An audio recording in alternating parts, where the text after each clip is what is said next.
Hello दोस्तों, good life वाली class पे आपका स्वागत है। और आज हम 9th का केमिस्ट्री देखेंगे, रसायन देखेंगे, रसायन शास्त्र, और उसके बारे में पढ़ेंगे हमारे परिवेश में पदार्थ। तो हमारे परिवेश में पदार्थ है तो उसकी चर्चा करेंगे। हमारी परिवेश की पदार्थ, हम लोग अपने चारों तरफ कई प्रकार के पदार्थ को देखते हैं और उसको अनुभव करते हैं, जैसे कि किताब, जूता, कंप्यूटर, ये सब देखते हैं। तो हमारे परिवेश के मैटर अराउंड अस, यानी कि हमारे परिवेश के वो पदार्थ हो गए। तो उसके बारे में हम बात करेंगे, अच्छे से देखेंगे। बहुत तरह के पदार्थ को हम लोग देखते हैं और अनुभव करते हैं। तो अनुभव करने का मतलब है कि हवा को हम लोग देखते नहीं, मतलब फीलिंग करते हैं, यानी कि अनुभव करते हैं। तो अपने चारों तरफ चीज़ों को देखते हैं या उनका अनुभव करते हैं। तो हमको देखने को मिलता है कि लगभग उनमें से कोई एक चीज़ ले लेते हैं। जैसे कि मान लो कि किताब ले लिया हमने, एक पुस्तक ले लिया, तो यह पुस्तक कुछ ना कुछ तो स्थान घेरेगी। तो जो ये स्थान घेरेगी उन जितने दूर में फैली हुई है, मान लेते हैं कि अधिकृत स्थान को क्या कहेंगे? आयतन कहेंगे। यहाँ जितने भी स्थान, कोई भी अगर स्थान ग्रहण किया हुआ है, कोई भी पदार्थ अगर स्थान लिया हुआ है तो उसका कुछ ना कुछ आयतन होगा। तो पदार्थ का कुछ ना कुछ आयतन होता है। यानी कि किताब को उठा करके देखेंगे, मान लेते हैं कि एक पुस्तक को, कॉपी को उठा करके देखते हैं तो कुछ बल लग रहा है, यानी कि कुछ ना कुछ इसका भार होगा, यानी कि इस पुस्तक का कुछ ना कुछ भार है। तो हम दो चीज़ देखें कि आयतन होगा, भार होगा। कोई भी वस्तु का आयतन और भार होगा, क्योंकि वो जगह छेकेगा और उसको उठा कर देखेंगे तो कुछ ना कुछ बल लगाना पड़ेगा, वजन होगा। तो ये दोनों तो होना ही होना है, ठीक है। तो ये मानकर चलेंगे कि कोई भी पदार्थ का आयतन और भार होगा। अगर भार होगा तो आयतन होगा और द्रव्यमान तो होगा ही होगा। तो अगर हम इस पुस्तक को एक जगह मान लेते हैं कि यहाँ पर है और यहाँ से उठा करके हम यहाँ ले गए, तो इस बल जो लगा, बल का प्रयोग किए, इस बल को लगा करके यहाँ पर ले गए, तो ये क्या है? अवरोध उत्पन्न कर रही है। यानी कि हमको उठाने में जो लग रहा है बल, तो ये अवरोध उत्पन्न कर रही है, यानी कि बल लगाना पड़ेगा यहाँ पर। यह अवरोध विपरीत कर रही है, यानी कि हम जो उठा रहे हैं उसके अवरोध उत्पन्न कर रही है, तो ये बल लगाना पड़ेगा। तो इससे यह मालूम चल रहा है कि कोई भी वस्तु कुछ न कुछ द्रव्यमान होगा और वो अवरोध भी उत्पन्न करेगी और भार भी होगा और आयतन भी होगा। ये सब चीजें उनको क्या कहेंगे? पदार्थ कहेंगे। अगर कोई भी वस्तु का अगर परिभाषा लिखेंगे, अगर आप कहोगे कि हवा क्या है? पदार्थ है, तो उसको भी कहेंगे कि बिल्कुल हवा भी पदार्थ है। तो हवा को जब देखेंगे, हमारे आसपास चारों तरफ जो हवा है उसको अनुभव करते हैं ना, जब बैलून में भर देते हैं तो वो भी तो आयतन का ले लेते हैं। फिर उसको द्रव्यमान चेक करेंगे, उनको वजन करेंगे, तो हवा भरने के बाद भी वजन आएगा, द्रव्यमान कुछ ना कुछ उसका। तो अगर इसका मतलब क्या हुआ कि वायु का भी कुछ ना कुछ द्रव्यमान है। तो यह स्थान घेर रहा है कि नहीं? बैलून क्या है? बैलून स्थान घेर रहा है कि नहीं? स्थान भी घेर रहा है। इसको ले जाने में बल लग ही रहा है, तो हवा जब इसमें भर दिए और इसको ले जाने में अवरोध उत्पन्न करेगा ही। तो आयु भी क्या है? पदार्थ है। तो वायु को भी कहेंगे कि वो पदार्थ है। तो परिभाषा क्या लिखेंगे? कोई भी वस्तु जो कुछ स्थान घेरे, जो कोई भी वस्तु स्थान घेरे जिसमें कुछ द्रव्यमान एवं आयतन हो और जो अवरोध उत्पन्न करे पदार्थ कहलाते। तो ये परिभाषा हो गया। तो परिभाषा इसको लिख लेना है, परिभाषा हो गया। तो हम बात करेंगे कि द्रव्य क्या होता है। द्रव्य नहीं, द्रव्य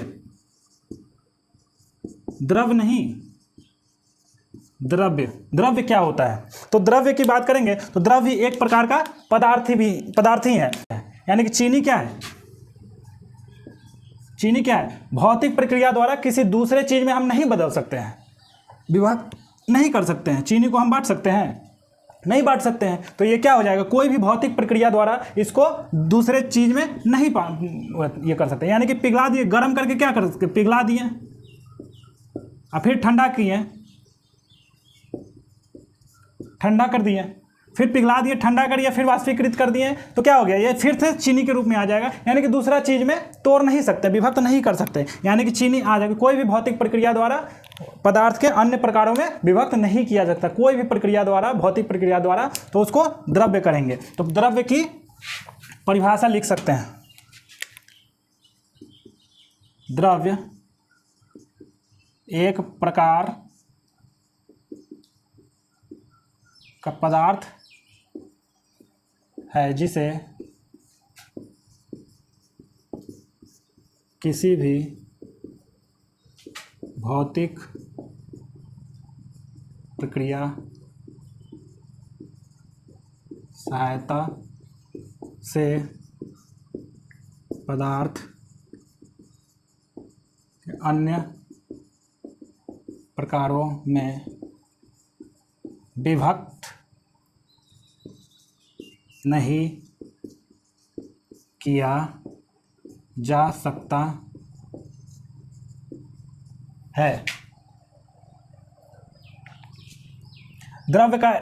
द्रव्य एक प्रकार का पदार्थ है जिसे किसी भी भौतिक प्रक्रिया की सहायता से पदार्थ के अन्य प्रकारों में विभक्त नहीं किया जा सकता है।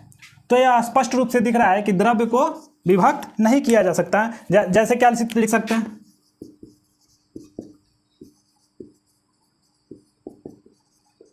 जैसे चीनी,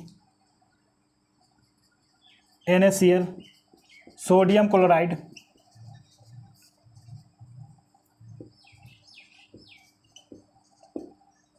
सोडियम क्लोराइड जो नमक हम खाते हैं उसको भी घोल देंगे, फिर से उसको इसमें तब्दील कर सकते हैं। अब दूध को कहोगे कि दूध को, चूना जो होता है वो भी ये है द्रव्य। दूध को क्या कर सकते हैं, दूध शुद्ध द्रव्य नहीं है, वो मिश्रण है। यानी कि दूध क्या है, दूध शुद्ध द्रव नहीं है, शुद्ध द्रव नहीं है। इसमें क्या होता है, प्रोटीन होता है, वसा होता है, यानी कि मिक्सचर, मिश्रण है। तो मिश्रण है, एक प्रकार का मिश्रण है। तो पदार्थ के भौतिक प्रकृति के बारे में हम लोग देखेंगे। पदार्थ की भौतिक प्रकृति, पदार्थ की भौतिक प्रकृति, कोई भी पदार्थ जो होता है ना, कणों का बना होता है, पार्टिकल का बना होता है। तो हम देखेंगे, यहाँ पर हम देखेंगे एक, मान लीजिए कि हम यहाँ पर कंप्यूटर ले लेता हूँ। कंप्यूटर को कर्सर के माध्यम से छोटे छोटे, कर्सर से छोटा छोटा पार्ट में कण में तोड़ देते हैं, यानी कि कोई चीज़ से तोड़ देते हैं, पाउडर बना देते हैं, तो छोटे छोटे कणों में टूटेगा। तो मान लेते हैं कि इसको तोड़ दिए, तो ये छोटे छोटे कणों में बना। कोई भी पदार्थ लेंगे, उसका एकदम छोटा कण, यानी कि जो छोटा कण होगा ना, हवा में भी छोटे छोटे कणों से ही मिलकर बना है। तो पहला क्या लिख सकते हैं, पदार्थ जो होता है, पदार्थ कणों का बना होता है। दूसरा पॉइंट क्या लिख सकते हैं, पदार्थ के कण अत्यंत सूक्ष्म होते हैं। दूसरा पॉइंट यह होता है, पदार्थ कणों का बना होता है और पदार्थ के जो कण होते हैं वो अत्यंत सूक्ष्म होते हैं। उसका और पॉइंट क्या लिख सकते हैं,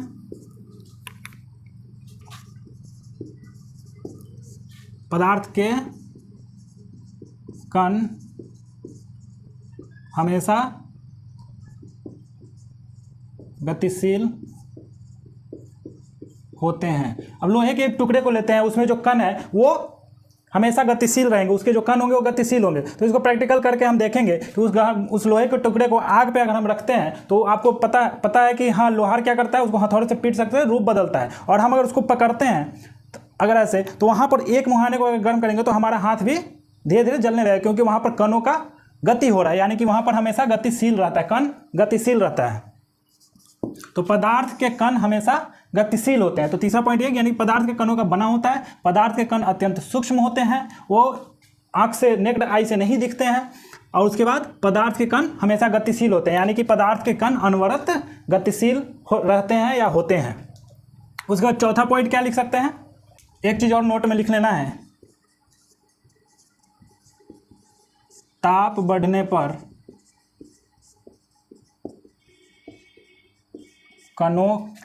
पर कणों के वेग में वृद्धि होती है। तो ये नोट में लिख लेना है कि ताप जब हम बढ़ाएंगे तो कणों के वेग में वृद्धि होगी। ठीक है, तो यहाँ तक समझ में आ गया होगा।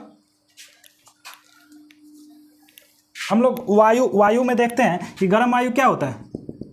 गर्म वायु क्या, अब यहाँ पर गैस हम दिए बर्नर के द्वारा, तो यहाँ पर हवा क्या है, तेजी से ऊपर बढ़ने लगता है, यानी कि पदार्थ के जो कण होते हैं वो, हवा के जो कण हैं वो ऊपर उड़ते हैं। तो ये पता है गर्म हवा ऊपर उठता है, तो इन पदार्थ कणों का बना हुआ है, तो उन दो कणों के, अगर बहुत सारे कणों का बना हुआ है तो इंटरमोलिकुलर फोर्स के कारण वो बंधा हुआ है। तो दो कणों के बीच में अगला पॉइंट हम लिख सकते हैं,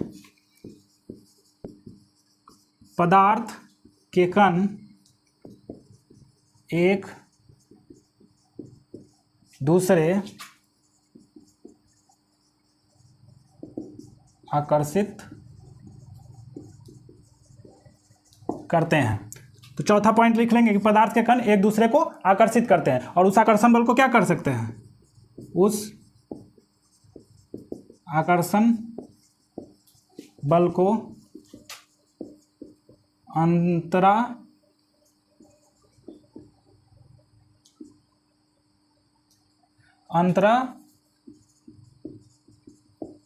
अनुक आकर्षण बल, यानी inter molecular force of attraction, यानी कि intramolecular force of attraction, intramolecular force of attraction, यानी कि पदार्थ के कणों के बीच, पदार्थ के कणों के बीच एक प्रकार का आकर्षण बल कार्यरत रहता है, जिसे अंतरा अनुक आकर्षण बल कहते हैं। तो मान लेते हैं कि कोई ठोस पदार्थ इसी कारण नहीं भी करता है कि कोई उसके कणों के बीच में एक ऐसा गठमगेल आकर्षण बल होता है कि वो, जिससे वो हार्ड हो जाता है, वो टूटता नहीं। लकड़ी के सिल्ली को भी देखते हैं कि वो उसके कण जो है एकदम कम्पैक्ट है, एक दूसरे से बंधे हुए हैं। इस बल आकर्षण बल के द्वारा अंतरा बल आकर्षण बल इतना ज़्यादा होता है कि एक दूसरे से बिखरते नहीं है, टूटते नहीं हैं। तो इसमें जो स्पेस होता है उसको क्या कहेंगे, अंतरा अनुक स्थान कहेंगे, इंटरमोलिकुलर स्पेस कहेंगे। पदार्थ के कणों के बीच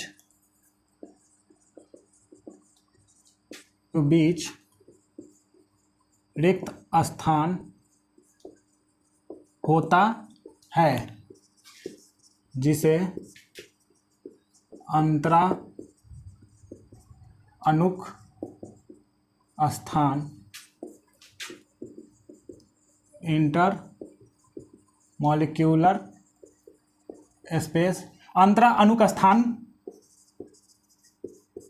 कहते हैं। तो हम लोग आज क्या देखें कि पदार्थ किसे कहते हैं, और पदार्थ के कण के बारे में जानकर, और कण कैसे होते हैं, और ठोस के बारे में थोड़ा बहुत देखें कि कणों के गुण क्या होते हैं, ये सब पढ़ें कि पदार्थ के गुण क्या होते हैं, कॉम्पैक्ट कितना होता है, अंतरा का अनुकस्थान बल कितना, मतलब कि कैसा होता है, अंतरा, ये पदार्थ के बीचों में कणों के बीच रिक्त स्थान होते हैं जिसको अंतरा अनुक स्थान कहते हैं। तो ये सारी तमाम चीज़ें देखे हैं। अब नेक्स्ट इससे आगे हम बात करेंगे अगली क्लास में। तो इस क्लास को हर रोज ज्वाइन करें और आगे पढ़ते जाएं। सब्सक्राइब शेयर जरूर करें और बेल आइकन दबा करके रखें। जय हिंद।